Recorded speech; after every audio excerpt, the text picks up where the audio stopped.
واقعہ ہجرت سارا عرب مخالف اور خون کا پیاسا تھا، مگر حضور اکرم صلی اللہ علیہ وآلہ وسلم صرف ایک ساتھی کو لے کر مدینہ طیبہ کی طرف چل پڑے۔ راستے میں جو قومیں آباد تھیں وہ مذہب کی مخالفت کی وجہ سے آپ صلی اللہ علیہ وآلہ وسلم کے مارنے کی فکر میں تھی۔ ادھر آپ صلی اللہ علیہ وسلم کی غیر حاضری کو دیکھ کر قریش نے آپ صلی اللہ علیہ وسلم کی گرفتاری اور قتل پر انعام مقرر کر دیا تھا اور اعلان شائع کر دیا تھا کہ جو شخص رسول کریم صلی اللہ علیہ وسلم اور آپ صلی اللہ علیہ وسلم کے ساتھی حضرت ابوبکر رضی اللہ تعالیٰ عنہ کو زندہ یا مردہ لے کر آئے گا، اسے 200 اونٹ فی کس انعام ملے گا۔ اس لالچ اور طمع کی وجہ سے ہر طرف آپ صلی اللہ علیہ وسلم کی تلاش شروع ہوئی۔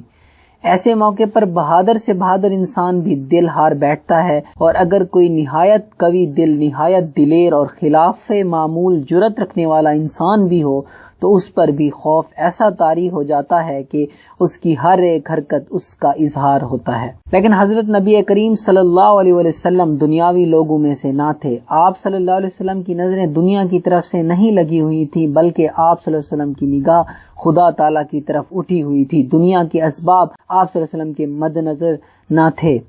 آپ صلی اللہ علیہ وسلم یہ دیکھ رہے تھے کہ میرے ساتھ وہ خدا ہے جو ہمیشہ اپنے نیک بندوں کا محافظ چلا آتا ہے اور جس کے وار کا کوئی دشمن مقابلہ نہیں کر سکتا۔ سراقہ بن جشم لالچ اور دشمنی سے گھوڑے پر سوار ہو کر آپ صلی اللہ علیہ وسلم کے تعاقب میں نکلا۔ دور سے دیکھ کر آپ صلی اللہ علیہ وسلم کی طرف گھوڑے کو اس طرف دوڑایا جس طرح شکاری اپنے شکار کی طرف لپکتا ہے۔ چنانچہ وہ آپ صلی اللہ علیہ وسلم کو دیکھ کر آپ صلی اللہ علیہ وسلم کی طرف لپکا اور تیر کمان پر چڑھا کر چاہتا تو آپ پر وار کرے۔ حضرت ابوبکر صدیق رضی اللہ تعالیٰ عنہ نے اس کی طرف دیکھ کر عرض کیا، یا رسول اللہ، ایک سوار آ پہنچا ہے اور آپ صلی اللہ علیہ وسلم پر وار کرنا چاہتا ہے۔ لیکن آپ صلی اللہ علیہ وسلم نے سراقہ بن چشم کو اتنی بھی پرواہ نہیں کی جتنی ایک بیل کی جاتی ہے۔ حضرت ابوبکر رضی اللہ تعالیٰ عنہ باوجود اس توکل اور بھروسہ کے جو آپ صلی اللہ علیہ وسلم میں پایا جاتا تھا مڑ مڑ کر دیکھتے تھے اور گھبرا رہے تھے، مگر رسول کریم صلی اللہ علیہ وسلم کو خدا تعالیٰ پر اس قدر توکل اور بھروسہ تھا کہ سراقہ سے خوف و ہراس کا اظہار کرنا تو درکنار، آپ صلی اللہ علیہ وسلم نے ایک دفعہ منہ پھیر کر بھی اس کی طرف نہیں دیکھا۔ یہ وہ توکل و اخلاص بالا کی انتہائی حد ہے کہ جہاں سوائے آپ صلی اللہ علیہ وسلم کی کسی دوسرے کی رسائی نہیں۔ آپ صلی اللہ علیہ وسلم کی صدا نے سراقہ کو ورطِ حیرت میں ڈال دیا اور اس کی آنکھیں کھل گئیں۔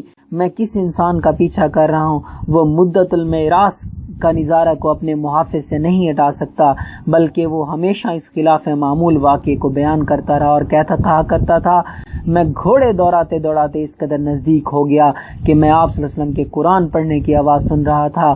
میں نے دیکھا کہ آپ دائیں بائیں بالکل نہیں دیکھ رہے تھے۔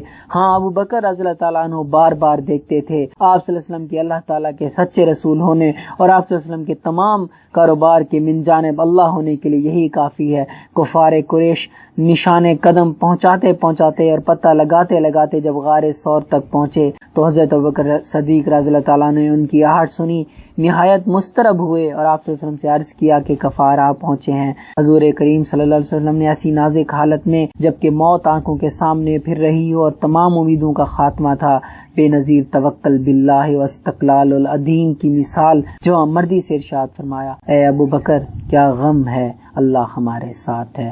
آج کے اس واقعے سے ہمیں سبق ملتا ہے کہ ہمیں اللہ تعالیٰ پر توکل کرنا چاہیے۔ ہر کام کے اندر ہمارا کوئی بھی کام ہو، ہمارا کوئی بھی مقصد ہو، اللہ تعالیٰ پر توکل کریں گے تو وہ ضرور پورا ہوگا۔ ہر قسم کی مشکلات سے ہماری جان چھوٹ جائے گی۔ اگر یہ میری ویڈیو اچھی لگے تو میرے چینل کو سبسکرائب کریں، شیئر کریں، کمنٹ کریں اور سبسکرائب بٹن کے ساتھ بیل آئیکن ہے اسے بھی پریس کریں۔